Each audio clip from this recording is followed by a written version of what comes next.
Hello everyone. Today we are going to start the last topic of moment of force, that is uniform circular motion. देखिए काफ़ी प्यारा topic है and it's a important topic. Although उतने questions पूछे नहीं जाते, एक दो सिंपल टाइप के क्वेश्चंस ही आते हैं, पर इसका जो कंसेप्ट है ये आपको बिल्कुल अच्छे से समझ में आना चाहिए. तो देखिए नाम जैसे बोल रहे हैं कि यूनिफॉर्म सर्कुलर मोशन.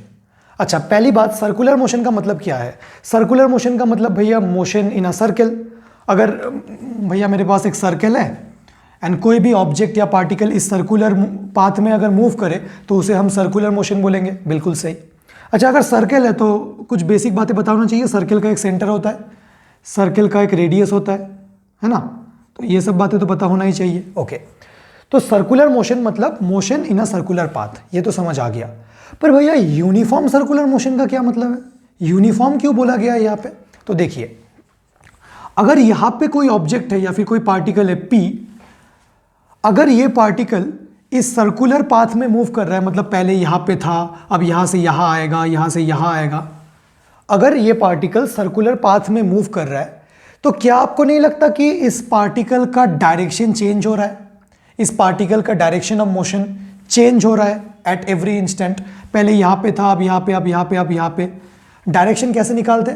पार्टिकल का डायरेक्शन कैसे निकालते? डायरेक्शन ऑफ वेलोसिटी से.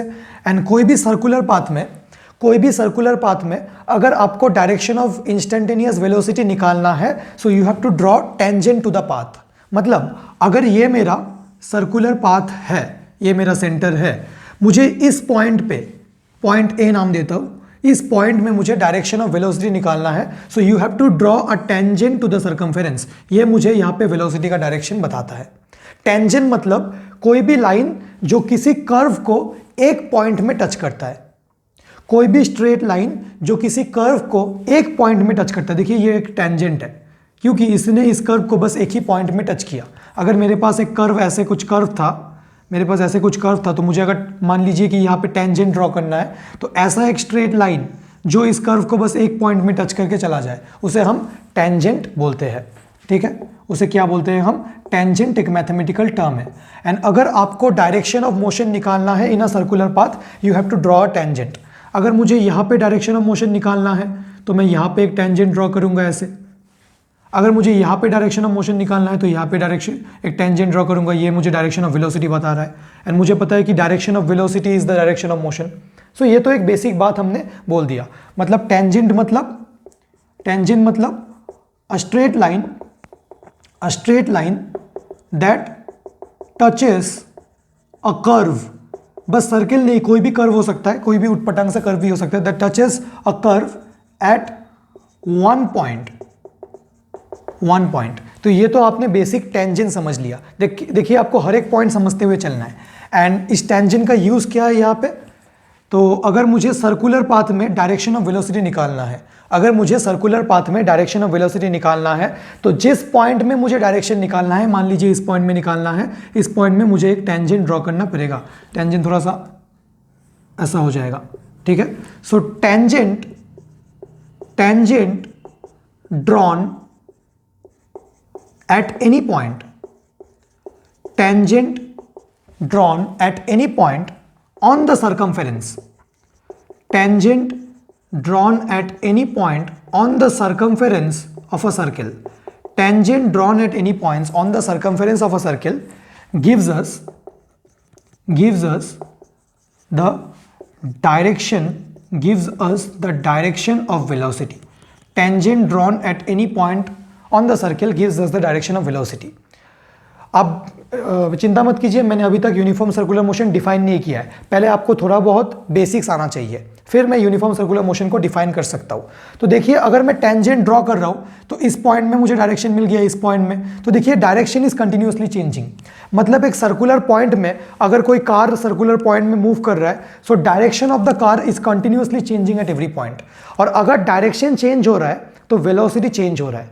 तो एक बात आप समझ लीजिए, दो टर्म्स है, एक है स्पीड एंड एक है वेलोसिटी.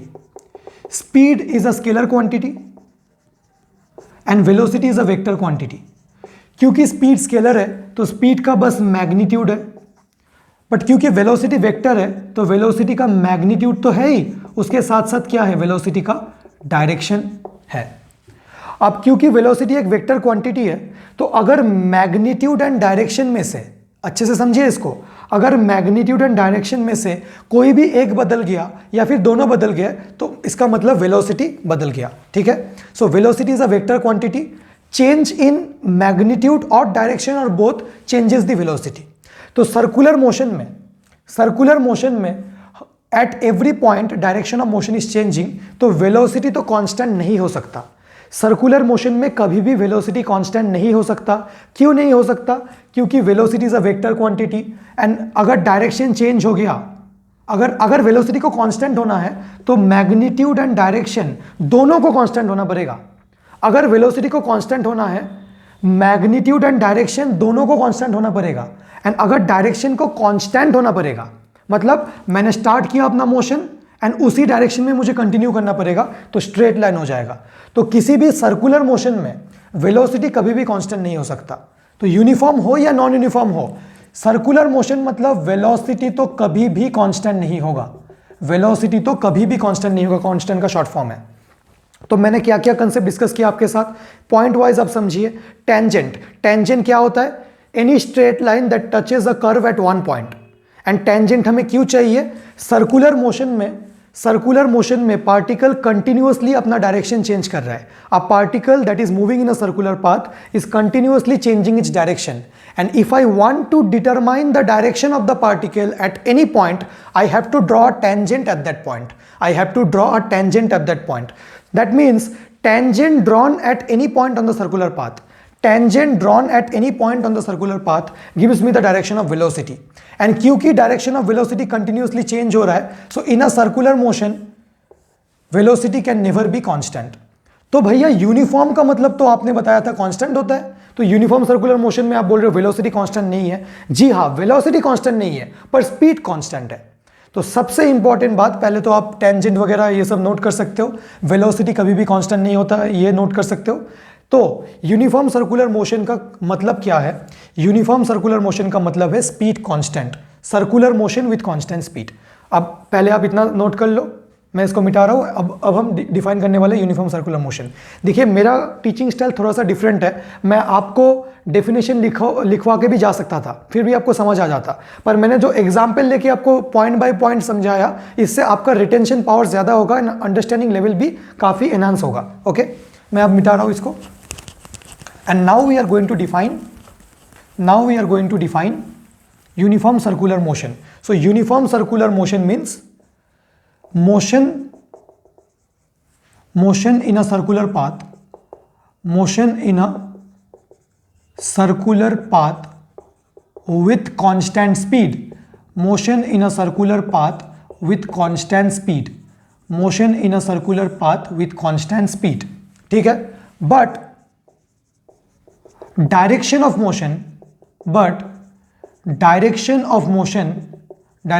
मतलब कौन सा? Velocity gives us the direction of motion, but direction of motion is changing at every point,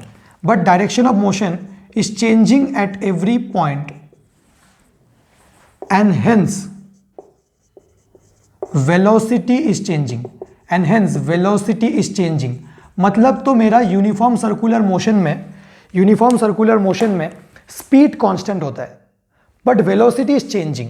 and क्योंकि वेलोसिटी चेंजिंग है, हमने क्लास 9 में स्टडी किया था, एक्सीलरेशन का मतलब चेंज इन वेलोसिटी। अगर वेलोसिटी कांस्टेंट है तो एक्सीलरेशन 0 है, पर क्योंकि यूनिफॉर्म सर्कुलर मोशन में speed is constant but velocity is changing is direction.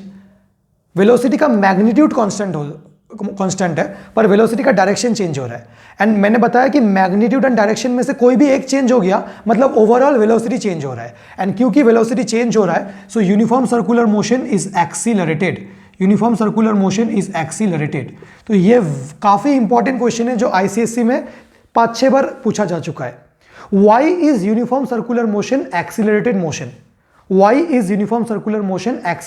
आप क्वेश्चन को लिख सकते हैं। देखिए यूनिफॉर्म सर्कुलर मोशन में although in uniform circular motion speed is constant, but direction of motion is changing at every point, and hence velocity is changing, and as velocity is changing as velocity is changing, so motion is accelerated. So in uniform circular motion, although speed is constant, direction of motion is changing, which implies velocity is changing and the motion is accelerated. So uniform circular motion is an example of accelerated motion. नाम सुन के लग रहा है कि यहाँ पे uniform होगा, पर यूनिफॉर्म है पर एक्सीलरेटेड है. तो यूनिफॉर्म क्यों बोल रहे हैं भैया? क्योंकि स्पीड तो कांस्टेंट है. तो स्पीड के टर्म्स में डिफाइंड है ये. यूनिफॉर्म का मतलब खुद कांस्टेंट है. तो यहां से आपको लग सकता है कि वेलोसिटी कांस्टेंट है, पर वेलोसिटी कांस्टेंट नहीं है. काफी इंपॉर्टेंट पॉइंट है, इसलिए 5-6 बार बोल रहा हूं. Accelerated motion. So uniform circular motion is an example of accelerated motion. पहले आप इतना समझ लीजिए एंड इसको नोट डाउन कर लीजिए काफी अच्छे से, अलॉन्ग विद द क्वेश्चन कि यूनिफॉर्म सर्कुलर मोशन को एक्सीलरेटेड मोशन क्यों बोला जाता है. तो नोट डाउन कर लीजिए. 1 2 3 मैं मिटा रहा हूं. ओके, अब हम डिफरेंस देखेंगे कि uniform linear motion and uniform circular motion का डिफरेंस क्या है. What is the difference between uniform linear motion, what is the difference between uniform linear motion. आप बिल्कुल वरी मत, ये भी क्वेश्चन आईसीएसई में पूछा गया था, 2018 में ही शायद पूछा गया था. Uniform linear motion versus uniform circular motion.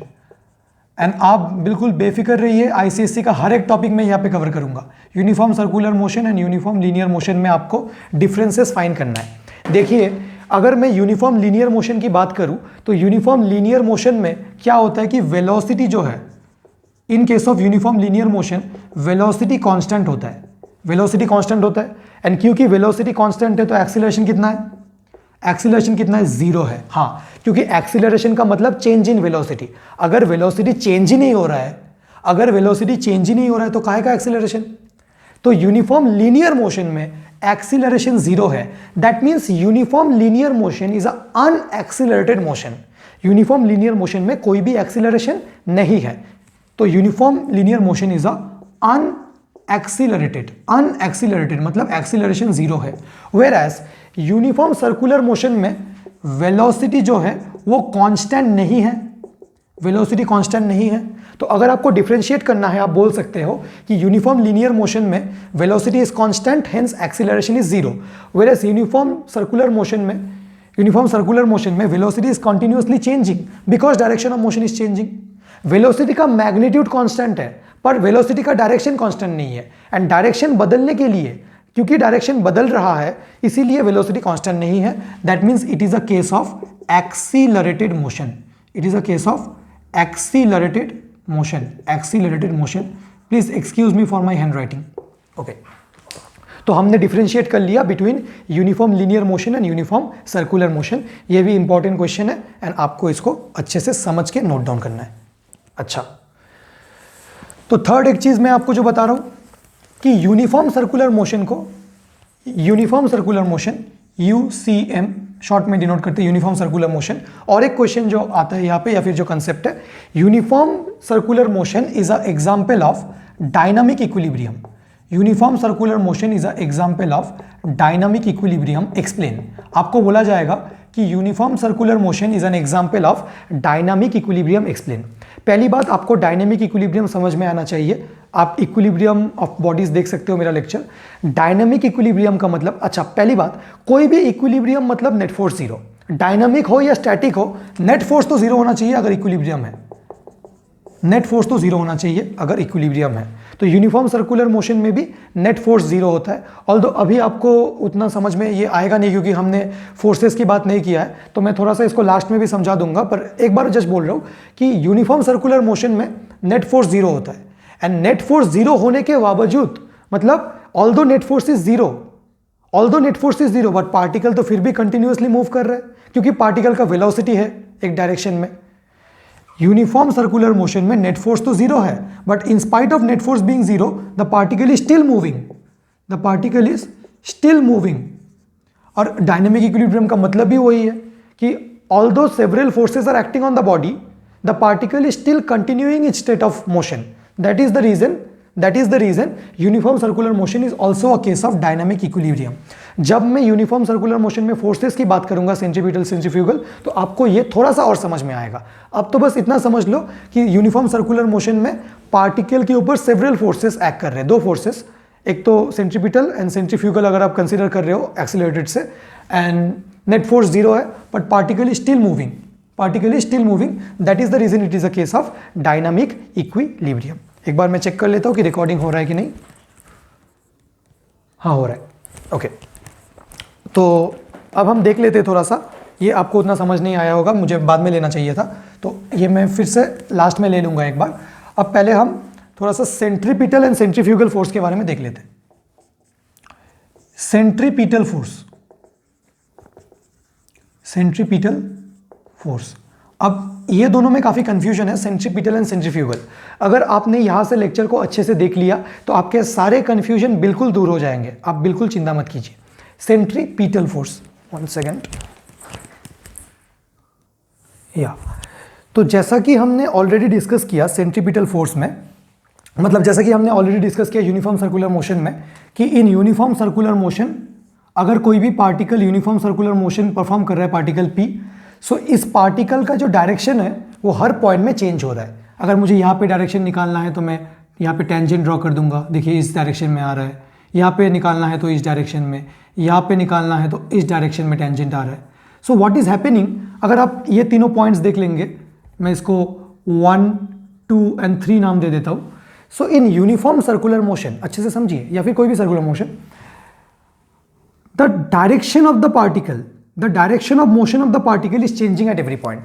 Direction of particle, the direction of motion of the particle is changing at every point. तो अगर डायरेक्शन चेंज हो रहा है तो क्या आपको नहीं लगता कि कोई फोर्स यहां पे प्रेजेंट होगा? क्योंकि अगर मुझे किसी पार्टिकल का डायरेक्शन चेंज करना है तो फोर्स एसेंशियल है. बिना फोर्स लगाए आप किसी भी पार्टिकल का डायरेक्शन चेंज नहीं कर सकते. मान लीजिए कि अगर मेरे पास एक ब्लॉक है जिसका मास m है एंड वो यहाँ राइट डायरेक्शन में मूव कर रहा था विथ स्पीड 5 मीटर पर सेकेंड. अगर मैं इसे अनडिस्टर्ब छोड़ दूं तो ये तो स्ट्रेट लाइन मोशन में चलता जाएगा, चलता जाएगा, चलता जाएगा, जब तक फ्रिक्शन वगैरह इसको रोक ना ले. अगर फ्रिक्शन नहीं है तो ऐसे ही चलता ही जाएगा फॉर एवर. अगर मुझे इसका डायरेक्शन चेंज करना है तो मुझे एक परपेंडिकुलर फोर्स लगाना पड़ेगा. Perpendicular to what? Perpendicular to the direction of velocity. हमेशा अगर आपको किसी भी पार्टिकल का डायरेक्शन चेंज करना है तो आपको एक ऐसा फोर्स लगाना पड़ेगा जो कि वेलोसिटी के परपेंडिकुलर है. परपेंडिकुलर ही होना चाहिए वरना नहीं होगा. देखिए अगर आप वेलोसिटी के अलोंग लगा देंगे तो ये तो पार्टिकल का स्पीड को इंक्रीज कर लेगा. अगर आप वेलोसिटी के ऑपोजिट में फोर्स लगा देंगे, मतलब पार्टिकल जा तो रहा था राइट में, आपने फोर्स लगा दिया लेफ्ट में, तो बस ये पार्टिकल का स्पीड को डिक्रीज करेगा या फिर वेलोसिटी को डिक्रीज करेगा. अगर पार्टिकल जा रहा था राइट में, आपने फोर्स दे दिया टुवर्ड्स राइट, तो पार्टिकल का बस स्पीड इंक्रीज हो जाएगा, मतलब फोर्स ने उसको सपोर्ट कर दिया, फोर्स ने उसको पुश कर दिया. अगर आपको डायरेक्शन चेंज करना है so you should always apply a force. पहली बात फोर्स चाहिए, बिना फोर्स के नहीं होगा. एंड फोर्स को कैसे लगाना है? फोर्स को परपेंडिकुलर टू द वेलोसिटी. ये मेरा पार्टिकल था, ये जा रहा था टुवर्ड्स लेफ्ट, मुझे इसका पाथ को डेविएट करना है. ये जा रहा था इस रास्ते में, मुझे इसको डेविएट करना है, तो ऊपर से नीचे, मतलब अगर जैसे ही मैं परपेंडिकुलर टू वेलोसिटी लगा दूं, देखिए ये वेलोसिटी था v, ये फोर्स है f, देखिए परपेंडिकुलर टू वेलोसिटी. ये मेरा पार्टिकल है, ये मेरा वेलोसिटी है, ये मेरा फोर्स है. देखिए फोर्स एंड वेलोसिटी परपेंडिकुलर है, तभी ना ये डेविएट करने लगेगा. तो विदाउट फोर्स आप डायरेक्शन चेंज नहीं कर सकते. सो जब सर्कुलर मोशन हो रहा है, यूनिफॉर्म सर्कुलर मोशन हो रहा है, तो पार्टिकल का डायरेक्शन चेंज हो रहा है. किसने किया चेंज भैया? हमें तो पता है कि विदाउट क्या? विदाउट फोर्स डायरेक्शन चेंज नहीं हो सकता. तो जरूर कोई फोर्स होगा एंड इसी फोर्स को हम सेंट्रीपिटल फोर्स बोलते हैं. ये फोर्स देखिए, अगर मैं यहां से यहां पे ड्रॉ करूं इस फोर्स को, this force is directed towards the centre. ये जो फोर्स है ये पहली बात तो वेलोसिटी के साथ परपेंडिकुलर है. वेलोसिटी के साथ परपेंडिकुलर क्यों है? क्योंकि this force is responsible for changing the direction of the particle. अगर ये मेरा सेंटर है एंड पार्टिकल अभी यहाँ पे है, तो एक फोर्स पार्टिकल के ऊपर लग रहा है along the radius, radially inward. ये मेरा रेडियस था ना, रेडियली इनवर्ड, मतलब along the radius but inward. मेरा वेलोसिटी इस डायरेक्शन में था एंड देखिए वेलोसिटी एंड फोर्स परपेंडिकुलर है and this force is responsible for changing the direction of the particle. उतना आपको समझ में नहीं आया होगा, अब मैं इसको थोड़ा सा डिफाइन कर रहा हूं, शायद आपको समझ में आ जाए. एक बार अच्छे से देखिए इसको. So what is centripetal force? whenever a particle moves in a circular path, whenever a particle moves in a circular path, a force is necessary a force is necessary to make the particle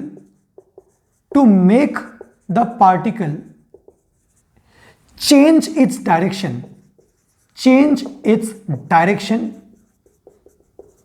continuously. A force is essential to make the particle change its direction continuously. Circular motion में continuously particle का direction change हो रहा है, and अगर particle का direction change हो रहा है तो जरूर कोई फोर्स होना चाहिए. हाँ, होना चाहिए. इतना समझ में आ गया. A force is necessary to make the particle change its direction continuously. This force is directed मतलब इस फोर्स का direction, this force is directed towards the centre. This force is directed towards the centre. काफी important है. Centripetal force का direction क्या है? Centripetal force का direction है towards the centre. This force is directed towards the centre and is known as centripetal force. भैया centripetal क्यों, मतलब क्या है? सेंट्रीपिटल मतलब सेंटर सीकिंग मतलब सर्चिंग, मतलब सेंटर की ओर, टुवर्ड्स द सेंटर. अगर ये मेरा सर्कुलर पाथ है, ये मेरा सेंटर है, अगर पार्टिकल अभी यहां पे है तो वेलोसिटी का डायरेक्शन तो टेंजेंट इस तरफ, फोर्स का डायरेक्शन इस तरफ, फोर्स एंड वेलोसिटी में एंगल 90 डिग्री. अगर पार्टिकल यहां पे है तो वेलोसिटी का डायरेक्शन टेंजेंट इस तरफ, फोर्स का डायरेक्शन इस तरफ, फोर्स एंड वेलोसिटी में एंगल 90 डिग्री. एंड इसी फोर्स को हम क्या बोलते हैं? FC centripetal force.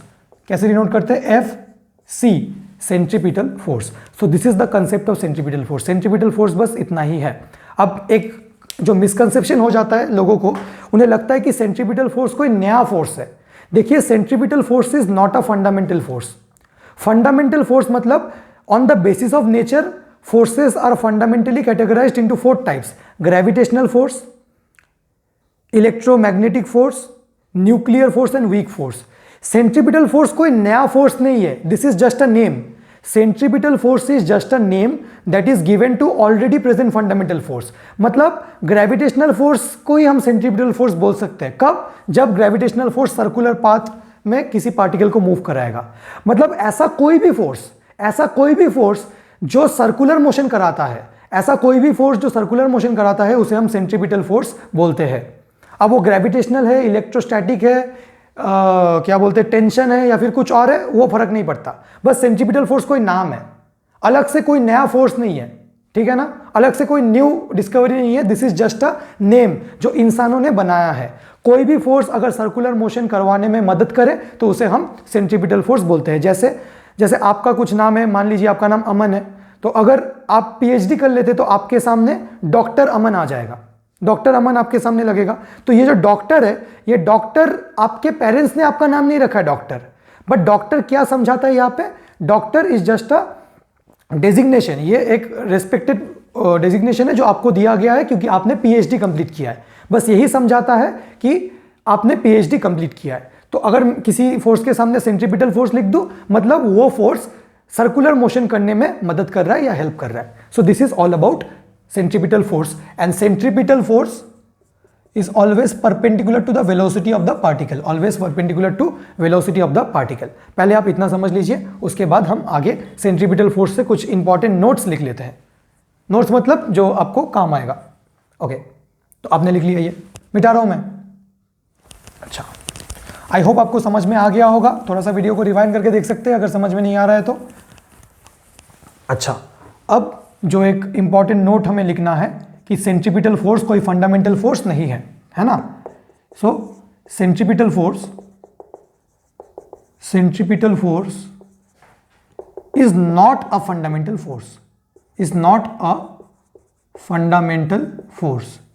अ फंडामेंटल फोर्स.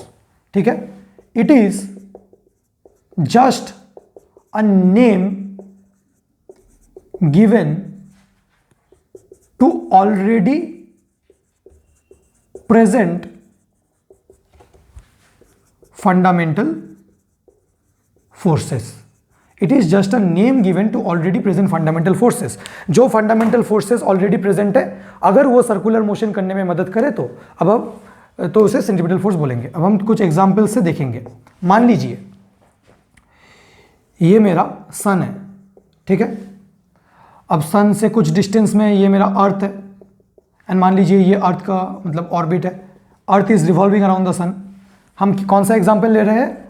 अर्थ revolving around sun, earth revolving around sun, ठीक है। तो मान लीजिए इस इंस्टेंट में मुझे अर्थ का वेलोसिटी का डायरेक्शन या फिर डायरेक्शन ऑफ मोशन निकालना है, तो मैं टेंजेंट ड्रॉ करूंगा। सो ये वेलोसिटी है। अब अगर अर्थ यहां पे आ गया तो वेलोसिटी तो ये है, ये डायरेक्शन है। अर्थ अगर यहां पे है तो वेलोसिटी का डायरेक्शन ये है। तो देखिए during revolution earth is continuously changing its direction. During revolution earth is continuously changing its direction, हाँ कि ना? हाँ। ये डायरेक्शन किसने चेंज कराया? डायरेक्शन चेंज करने के लिए हमें एक फोर्स चाहिए। अब यहाँ पे कौन सा फोर्स हो सकता है, आप खुद ही बताओ। अर्थ एंड सन के बीच में कौन सा फोर्स है? जी हाँ, ग्रेविटेशनल। तो ग्रेविटेशनल फोर्स का डायरेक्शन क्या होगा? यहाँ पे मैं इसको एफ जी लिख रहा हूं, एफ ग्रेविटेशनल। एंड यहां पे इस सिचुएशन में gravitational force is the centripetal force. Gravitational force का नाम हम सेंट्रीपिटल फोर्स रख देंगे। क्यों? क्योंकि gravitational force is responsible for changing the direction of motion of the earth. मतलब ग्रेविटेशनल फोर्स रिस्पॉन्सिबल है अर्थ को सन के अराउंड में रेवोल्यूशन कराने के लिए। So gravitational force helps in executing circular motion. Circular motion किसने करवाया? Gravitational force. तो यही जो ग्रेविटेशनल फोर्स है एफ जी, इसी का नाम यहां पे सेंट्रीपिटल फोर्स। मतलब इस सिचुएशन में मैं बोल सकता हूं कि gravitational force provides the necessary centripetal force. कोई भी सर्कुलर मोशन के लिए हमें सेंट्रीपिटल फोर्स चाहिए, एंड किसने प्रोवाइड किया? Gravitational force. Gravitational force provides the necessary centripetal force. Gravitational force has provided the necessary centripetal force. ठीक है, आप एग्जाम्पल को नोट डाउन कर सकते हैं, इसको समझ सकते हैं। अच्छा, सेंट्रीपिटल फोर्स या फिर ग्रेविटेशनल फोर्स में वेलोसिटी के बीच का एंगल 90 डिग्री, ठीक है ना? ओके। क्योंकि अगर 90 डिग्री का एंगल नहीं है तो डायरेक्शन चेंज नहीं हो सकता। अच्छा, तो ये बात हो गया। ओके,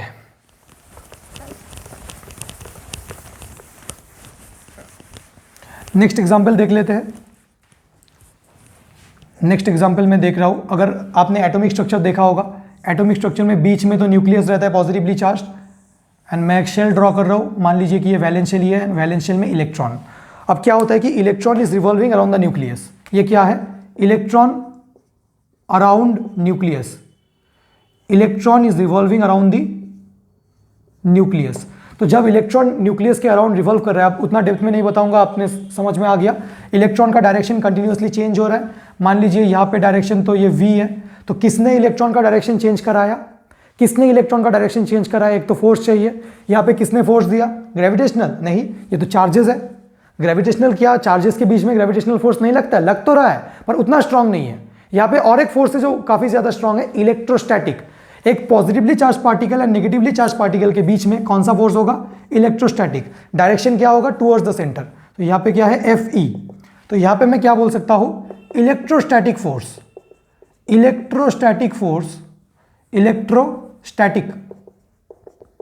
इलेक्ट्रोमैग्नेटिक मत बोलिए, क्योंकि उसमें मैग्नेटिक वाला फोर्स भी आ जाता है। अगर पॉजिटिव नेगेटिव चार्ज है तो इलेक्ट्रोस्टैटिक फोर्स प्रोवाइड्स द